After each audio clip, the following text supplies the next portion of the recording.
Stacy, happy holidays. I think you're the first one here. How are you? Type in the chat. I'd love to know how your holidays are going so far.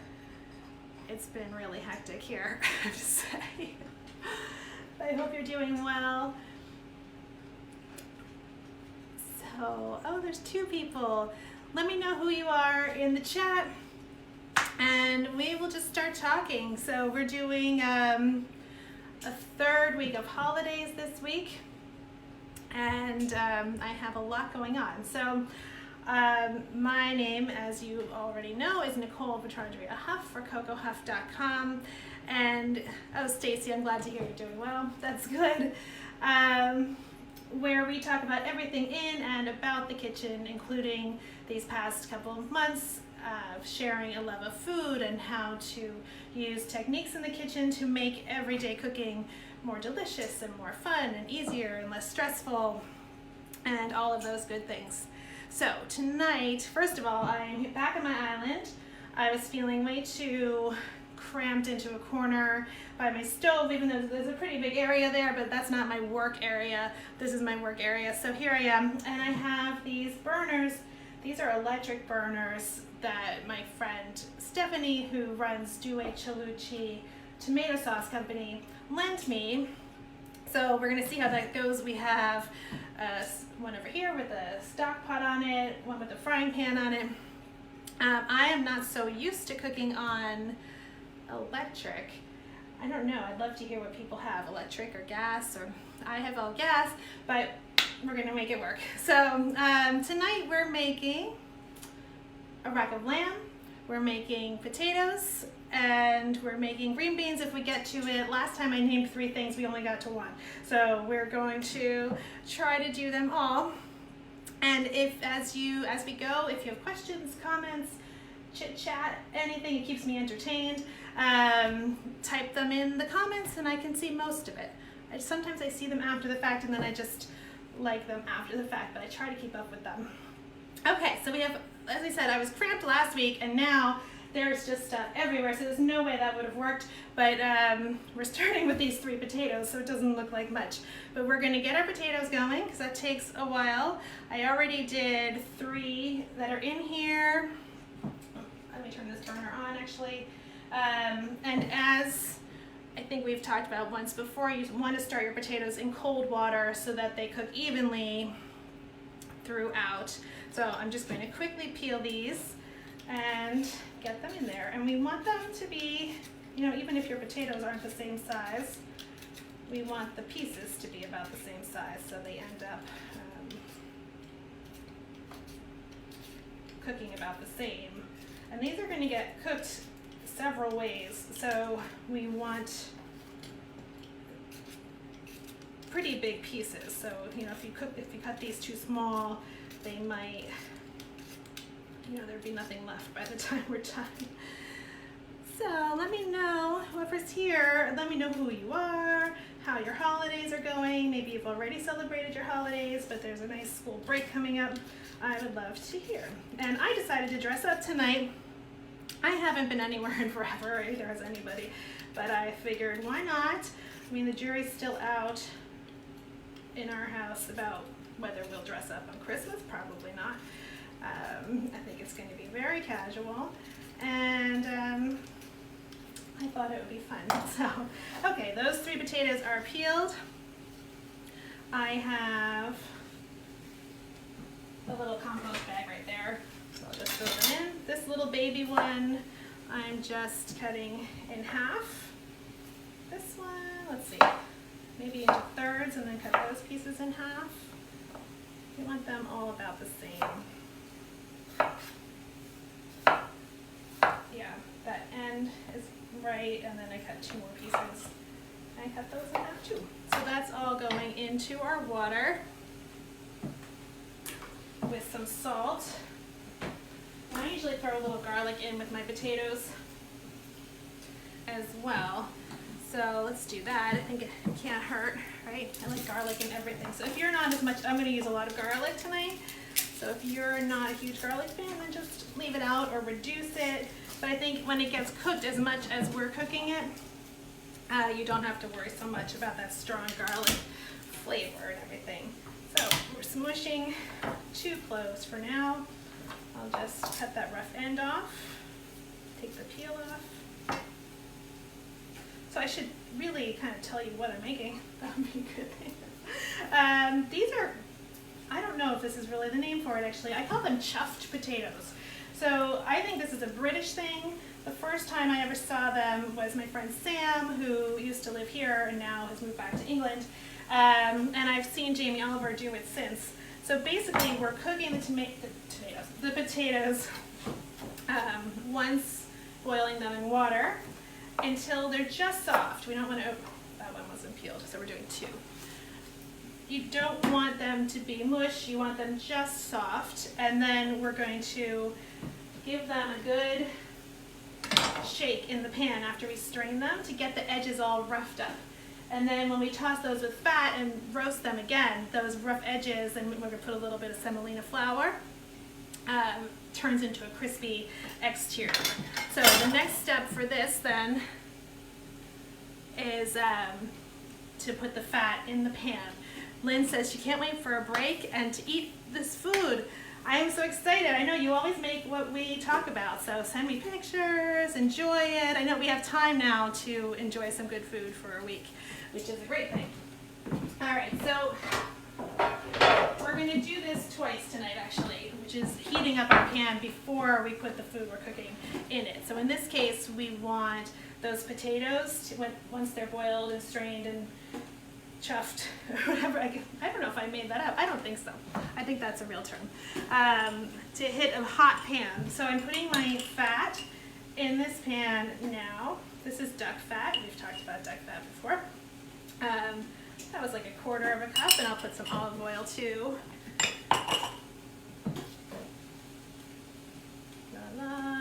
You need a significant amount of fat. You're not going to eat it all, but it's like almost like we're frying the potatoes, so they need to be coated. So that was probably 1/2 cup total duck fat and olive oil. If you don't have those things, you could use bacon fat, you could use all oil, you could probably use some butter. No, not butter in this case because it's going to be really hot, but you could finish it with butter later. This is going into the oven to get hot. So I'm going over here off camera for a second. And then they will be ready for our potatoes once they boil. So now we're going to start with the lamb. So let me know if you have questions as we go. I have these gorgeous racks of lamb. These are from Whole Foods.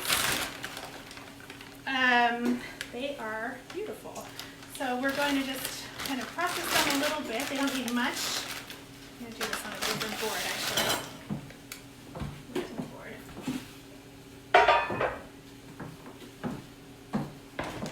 Okay, so these are racks of lamb, and they are already kind of taken care of in the sense that they've been what's called Frenched, meaning the bones are sticking out like this and the meat is down below to make a chop. If you had, Kimba says, yum, lamb. I know you love lamb. I really love it too. It's one of my favorite foods. If this was covered all the way to the top, you would want to do this yourself. So basically, you would cut between, this has a little bit, so I'm going to work on that. Cut between, we could go further, maybe not, we don't need to though.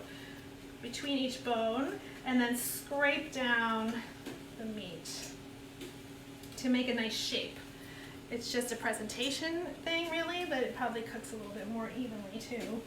I'm just sort of pretending really. You would push down like this to get the meat, this one needs it even.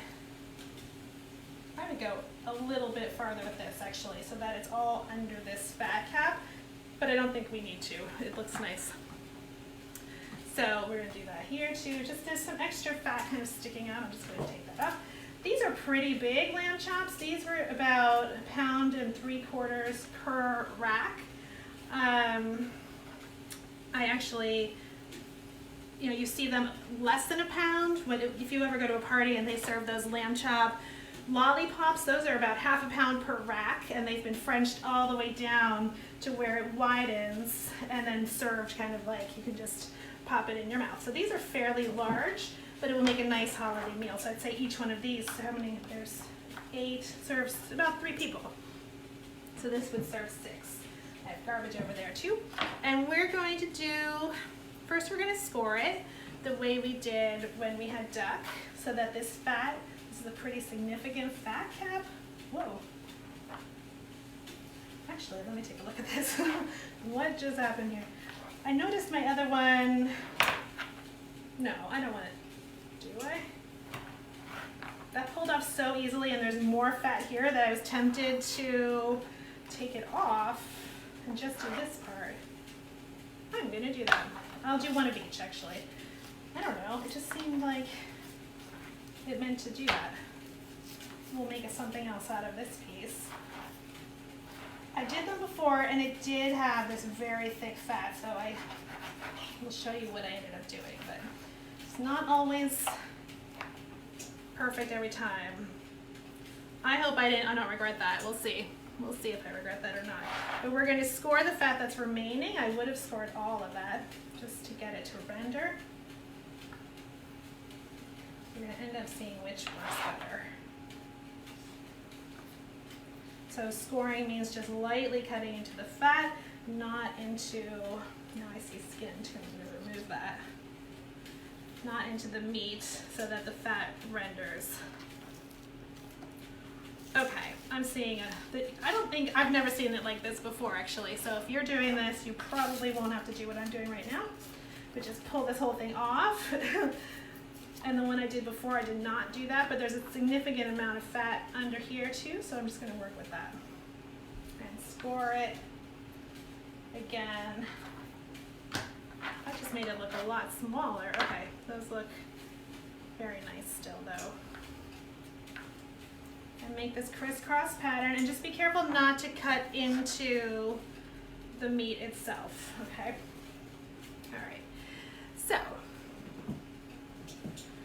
now we're going to make a rub for this. You could do this part and the rub up to a day in advance, no problem at all, and it will just have that much more flavor. So I have another roasted garlic like we did last week, and I'm going to put, you know, an obscene amount of roasted garlic on this board, and we're going to mix it with some herbs and some salt and rub that all over our lamb. I'm doing basically the whole head of garlic, maybe even a little more. So just squeeze that out. Last week we talked about how to make the roasted garlic, and that was awesome. Save this always, so if you make lamb stock with the bones or beef stock, like a richer stock, maybe not so much chicken stock, put this roasted garlic skin in there, and that will be delicious. Okay. And I have a bunch of rosemary that we'll chop and mix with that garlic and some salt. So that's about, I actually went out in the snow and grabbed the last of my rosemary. I didn't have any more in a jar, and it was just peeking out a little bit over the snow, and I found it, and I was like, oh, thank goodness. You're still here, because I wouldn't have had any, and rosemary and lamb are so good together. So, all right, that was like 2 sprigs, maybe a little bit more. Okay, and we'll chop it. Our potatoes are coming up to a boil, that's a good thing. So we're going, once they're boiling, about 10 minutes, not more. At this point, they should be, you know, you don't want to overcook them, and then if you overcook them, then you just make mashed potatoes. It's not the end of the world, but for this dish, you don't want to overcook them. All right, we've minced up our rosemary, and I'm just going to use my knife. Oh, some salt. We need quite a lot of salt, actually. I think I'll just salt the racks directly. So a good coating of salt on each one.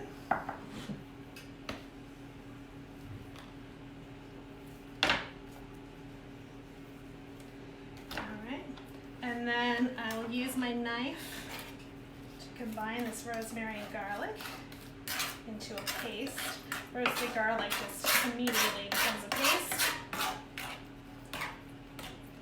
Okay. then take half on each one, and then you really have to use your hands to spread it around. So I'm going to do that. Just make sure I get all of it. Okay, and then just spread it around on the fat side and on the meat side underneath, and on the ends, everywhere you can. On the back a little bit.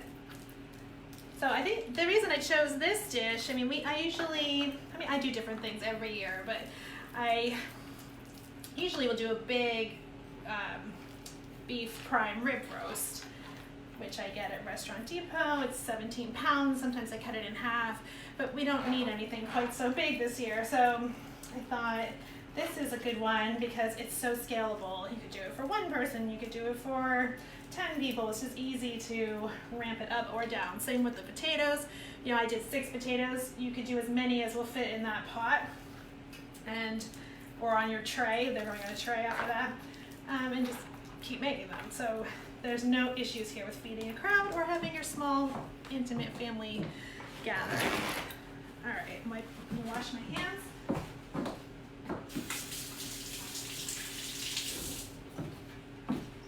And then what I did was, my other ones they browned, the fat browned, and now I've done it differently. So we have 2 things to look at. But I wanted the pan to be hot for those as well, so that they get a good brown. So I'm going to put them into a hot casserole dish. I'll show you how I did it. And then they're going into a very hot oven. So let me start with that. Keep going off camera. Sorry. My fat's over here heating up too for the potatoes. All right, so this is just a baking dish. And I put this Ramekin in the middle of it, so these are both very hot right now. And the reason I did that is I want these to stand up so they, oh, it just sizzled, that's awesome. So that they cook on all sides. If I laid it down flat, it's not going to get the heat as much underneath. So I'm just putting them like this. They're both laying on the Ramekin. If you have more than 2, you could just put the Ramekin, in between. Can you see that? Put in between, or smaller Ramekin than that, and line them all up so that they're all just getting air all the way around. Okay, and then I'm going to use a meat thermometer. I would normally use this one I've talked about before. It connects to your phone, and then I realized, oh, I'm talking off camera. This one, it's called the meter. This connects to your phone on an app, and it tells you what's going on. But I realized I'm using all of my phones for filming. So I'll go back to this more traditional probe style and just stick it right through the middle. Try to get it to the actual center. And this is going back into a 450-degree oven for 10 to 15 minutes. You want to get a good sear on the outside, and then we'll lower it. All right, I'm coming off screen again.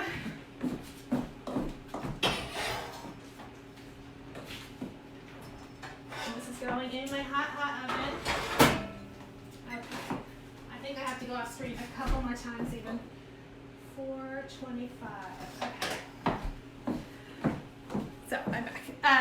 That's at a 425 degree to 450 degree if it had all this fat on it of it. And I will definitely be saving this and rendering it. There's so many things you can make with this. So lamb dishes, you cook the meat in it just to give extra flavor. Always save your extra fats like that.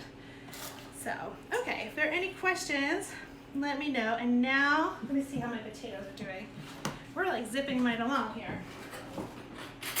I want them to be knife tender, but not a very sharp knife, so that if they're not ready, oh, they're a little firm. Let's give them another second, and we'll start on our green beans. So this was like the surprise dish. I did not mention it yesterday, but I thought we had the beef Wellington option for a holiday dinner, and now we have this meat. We need something green and bright and healthy, and I thought, nobody actually even said with the beef Wellington that green beans would be a good one because they're very fresh. There was a lot of rich flavors going on. But it is a holiday, so we're starting with bacon and shallots, just a little bit to give it that smoky flavor. So I'm putting that in this pan, which I did not turn on yet, but we'll see how it reacts to me.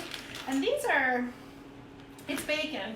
It's actually really delicious bacon, and they're like ends and bits that I use, you know, for times when I'm going to be chopping it up anyway. So this would probably be the equivalent of 2 slices, let's say. That's probably enough. We just want the fat and the flavor of that. And now we will chop a shallot.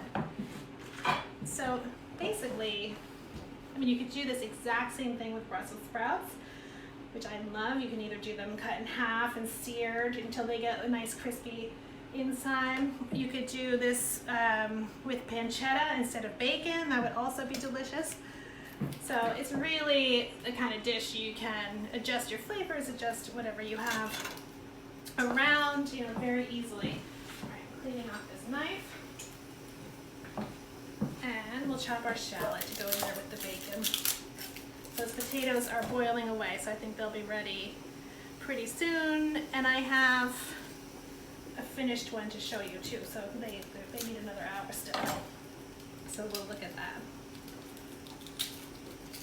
Kimba, I just keep seeing your comment that says yum lamb, and I'm like, yeah, it is so good. It already smells delicious. From the other one, they just smell so good. All right, save your shallot skins for stock. And how do I want to do this? I guess rings actually to go on the green beans. It'll look nice tossed with it. So I'm going to use my knuckles like we did last week to make very thin slices and just make them into rings. That pan's not heating up yet, but it will. And then I kind of separate them like this.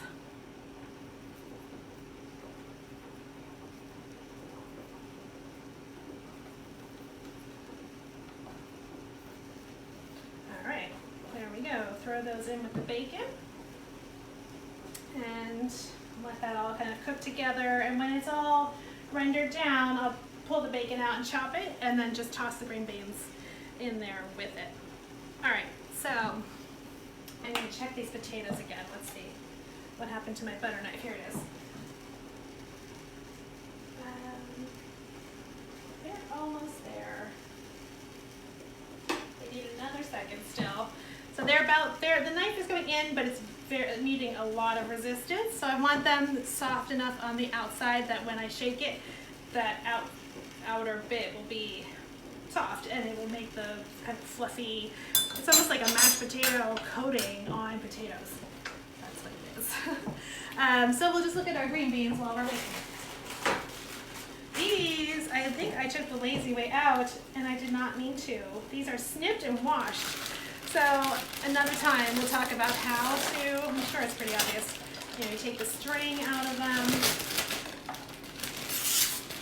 but those are looking very nice. They already have the stem off and pulled off, so the string comes out with it, and they look great. So if you can find haricots verts, which are the smaller French green beans, I recommend that as well. They're a little bit more tender, a little more delicate. I was not able to find them today. So we have these.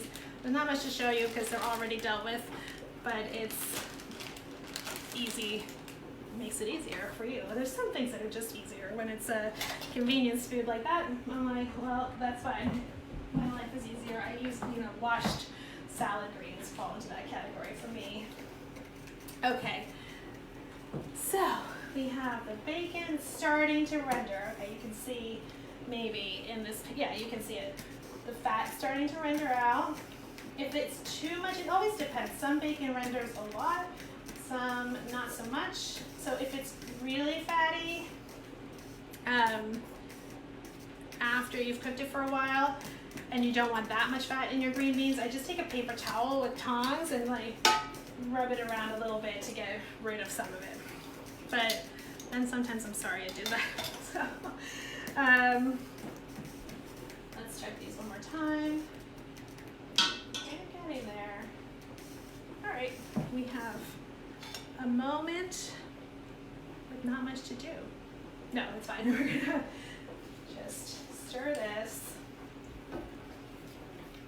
And I'm wondering if anybody made the strata or the beef Wellington or plans to for your holidays. I ended up with 7 mini stratas last week that I froze. So tomorrow I'll take them out of the freezer and back into the fridge, and we'll bake them up on Christmas. And we have our Wellingtons too. So that's what we're having, and I think we're going to have lamb chops for Christmas Eve. So this is all covered already, plus a few hors d'oeuvres, and I think next year we'll talk about, you know, like an hors d'oeuvre extravaganza, we'll all be entertaining again. So how to make really delicious things easily, that's something fun too. So, all right, I'm gonna say the potatoes are ready for us. So let's check this out. I'm going to strain them into the sink. I have a colander in there. All right.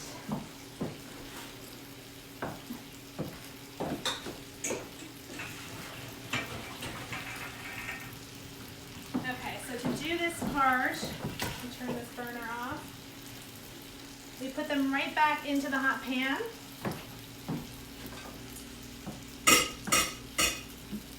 Don't put boiling water on your dog. Sometimes I rush things a little bit because I know in the interest of time here. These are pretty soft on the outside. I think we're good. Let me just double check. Yeah, they're soft. The knife goes right into them. So I have my potatoes here. I am going to add another bit of salt. If I can find the salt, here it is. Potatoes just need so much salt. There was salt in the water, and now we're putting it on them again before they roast. You can't, it's hard to overdo it, because especially that this is going to have a very tender potato inside and then the crust on the outside. So you need that flavor to go all the way through. And then this is optional. If you were gluten-free, you don't have to do it. If I can find it. A little bit of semolina flour, which is a nice tender flour. This is what makes pasta so tender. That was about 2 tablespoons.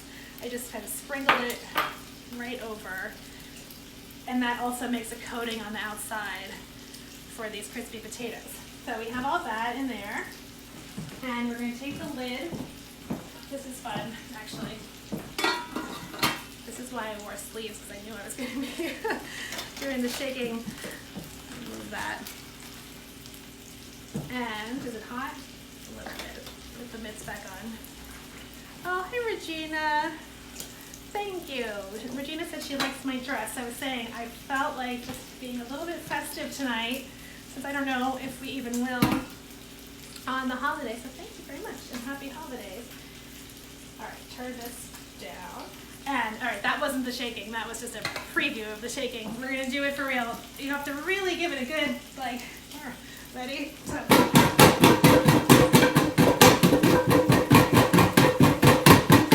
All right, so obviously I'm holding the lid down with my thumbs, and it's better if you have something that has 2 handles on it like this. But if you don't, you can kind of do more back and forth. So a good shake. And now you can see there's like a roughed up coating on each one, and then like little extra bits in that pan, and that's exactly what we want. Like I said, you could go a little bit more. There was no risk of these falling apart. I took them out just kind of in the interest of time. But a little more, you would get even more. I need a place to put that. More coating, and that would be fine too. So, lid goes back over here. And now we're going to get hot fat out of the oven very carefully.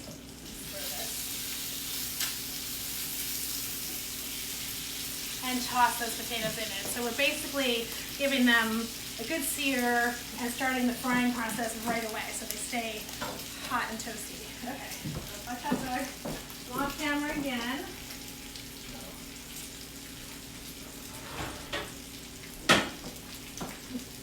Ooh, that's really hot. Okay.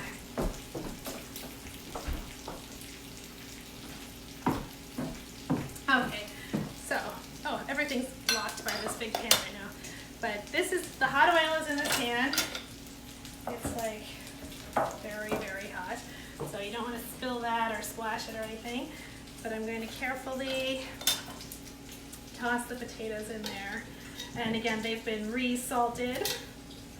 They've basically been salted twice at this point. And I like to get whatever little bits are in the bottom also onto that pan, because they will get crispy and delicious while they roast. Okay, so that's on the pan, but now we have to get them coated with the fat. So you'll be able to see, don't let me forget to wear mitts to put that back in the oven. You'll be able to see if they have fat each on them, and if not, I just pour a little bit more oil usually.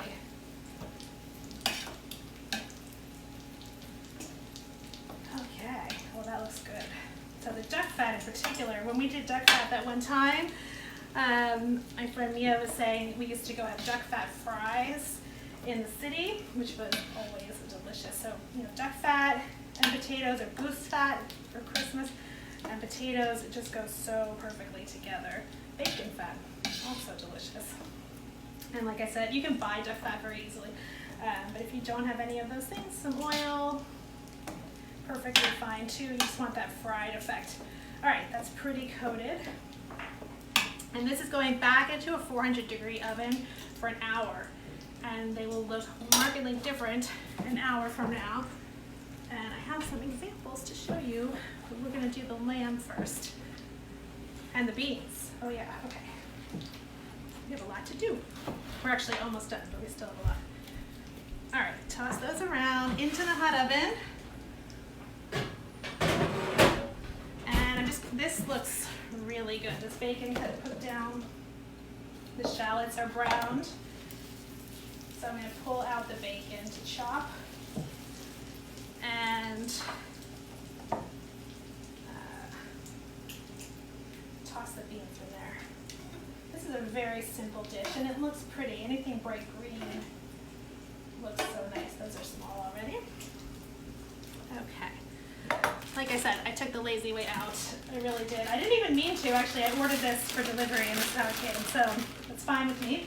Beans are going in. Let's toss them in that bacon fat. Let's show you what it looks like.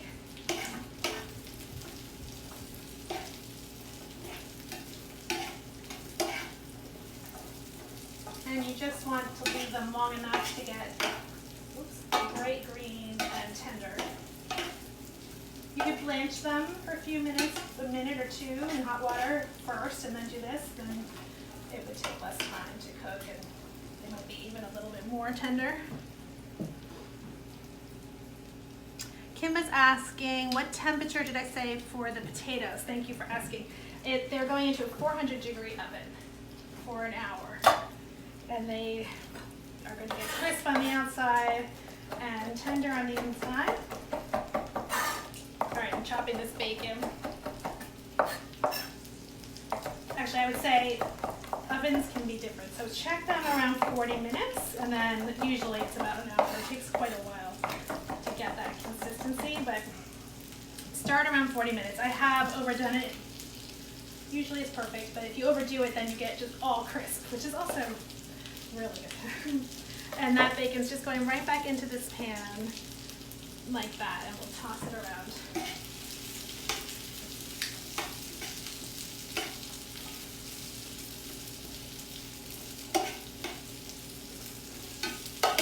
All right, and I'll let those keep cooking for a few minutes, and that's going to take care of itself.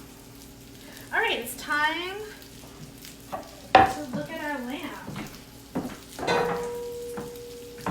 So, I'm feeling insecure about whether the fat off or the fat on was the right thing, but we're going to find out. So we're going to cut into our, oh, that's bacon, into our lamb and see how it looks, and start plating everything together. So this was an hour. Obviously you would wait another hour for your potatoes, but this was only 40 minutes so far, and we have this whole meal together, and there's a lot of it that you can do in advance, so it's actually pretty easy to fit for a holiday. Let's bring over these lamb racks. And here is what they looked like when they came out of the oven. So theirs. This had the full fat cap on it, which shrunk up significantly. I think this is fine. Then it's browned down below and on this side. Now it's rested.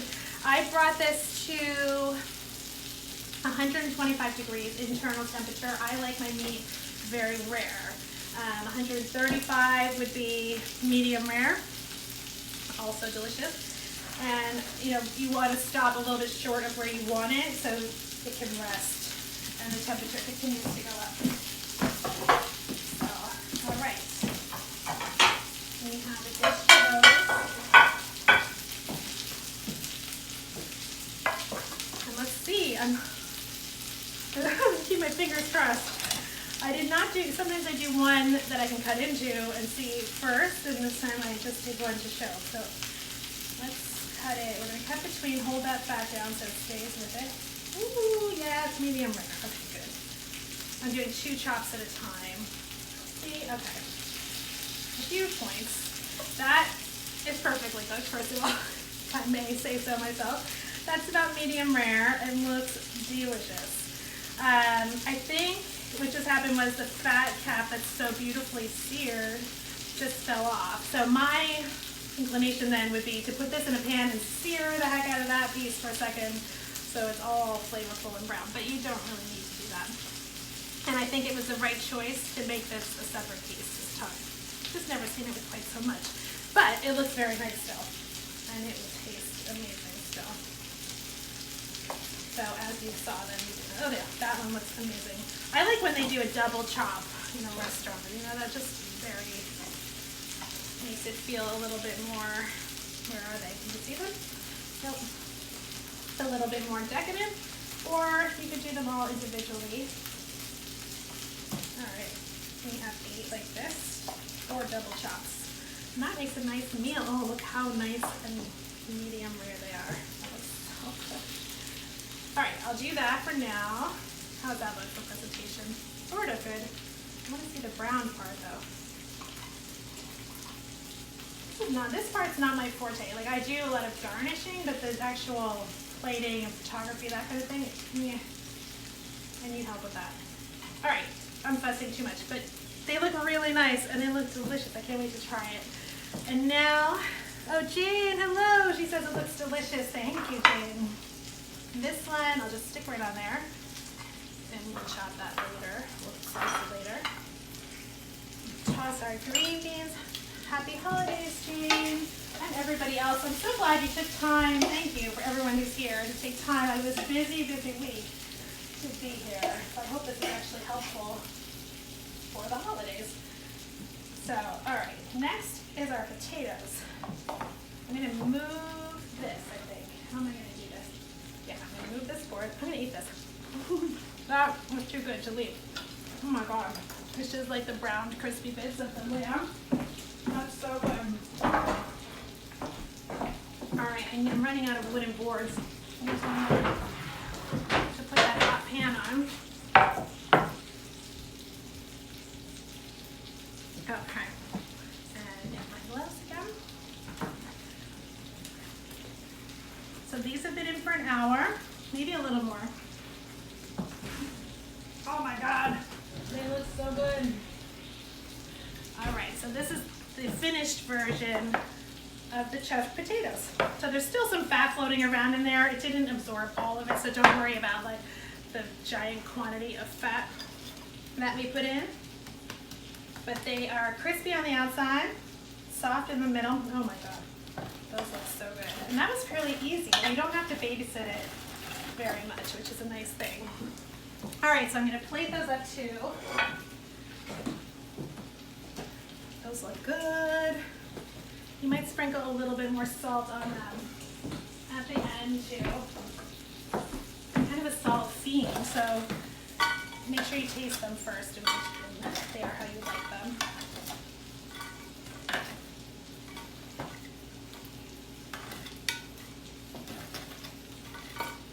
Okay, you can hear how crispy they are when they hit the pan. Or the plate, rather.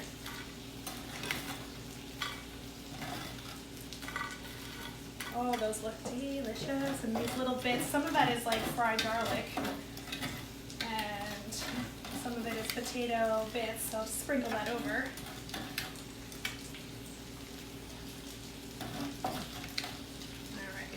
Don't those look good? All right, and you might garnish that with some chives. I'm going to put a sprig of rosemary on it if I have some. Yeah, just to make it look, you know, a little bit touch of green. And we're going to plate this all up afterwards too. All right, and now for the beans. Just don't forget, this pan is super hot, so when you're moving it around, keep reminding yourself to put the gloves back on. Okay, and our beans. This was very quick for a huge amount of food. Okay.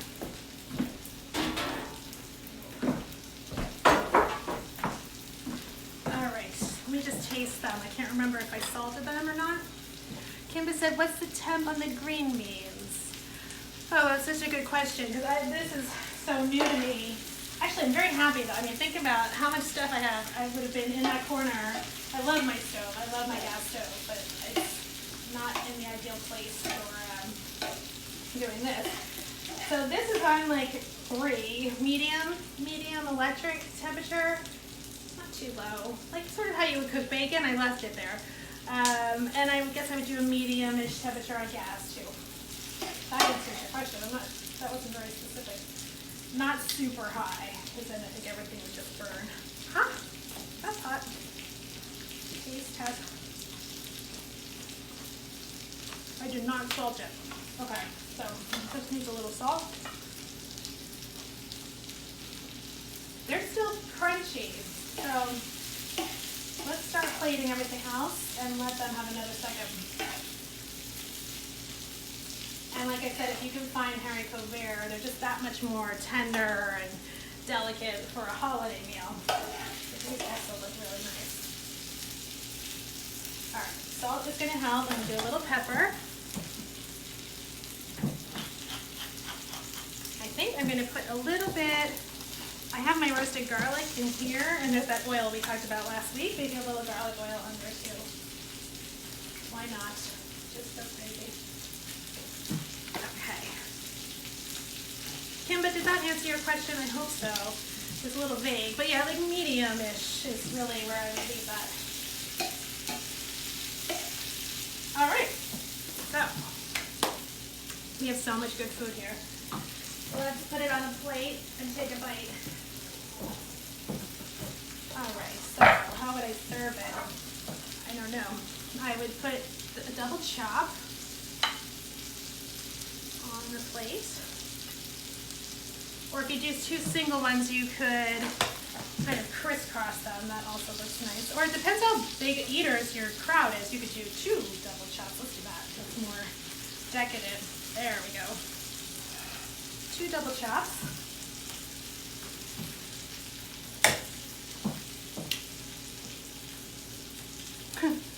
What did Kimba say?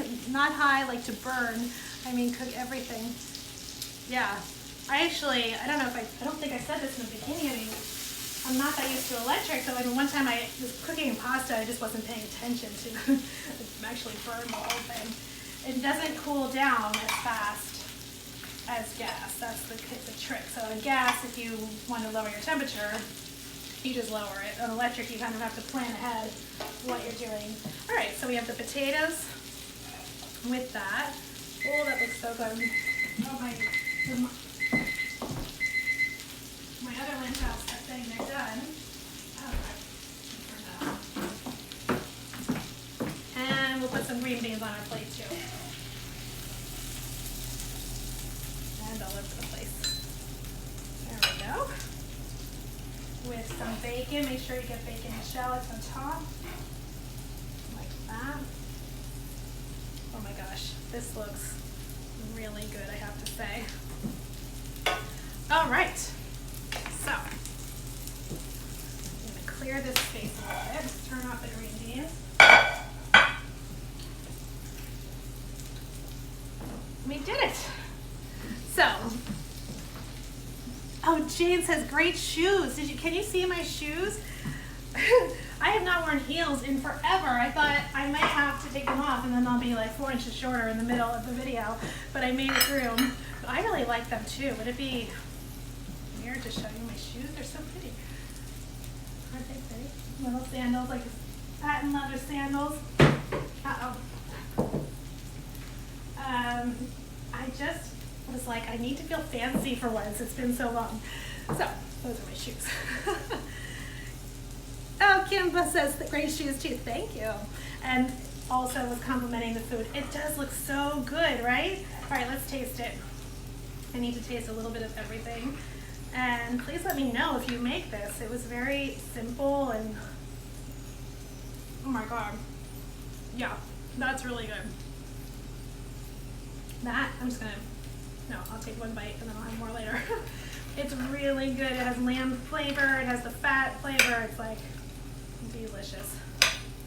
All right. Potatoes are great. So you can see this has, you know, the crispy edge and it's very soft in the middle, which is exactly what we're going for. And let's just try a green bean. And then we will, oh my God. Yeah, the bacon and shallots give that a lot of flavor. Okay, so there is a holiday meal or easy. You can make this for two for a special date night, anything you have in mind. This was simple. It is delicious and I hope you will try it and enjoy it. In the meantime, I wish you all happy holidays. I will see you next week. I hope people are around for that. And I'm just very grateful for you all. It's been so much fun the past 4 months doing this together, and I'm looking forward to continuing it in the future for sure. So thank you, happy holidays, enjoy your good food and your time off and being with your families as much as we can. And I'll see you soon. Goodbye.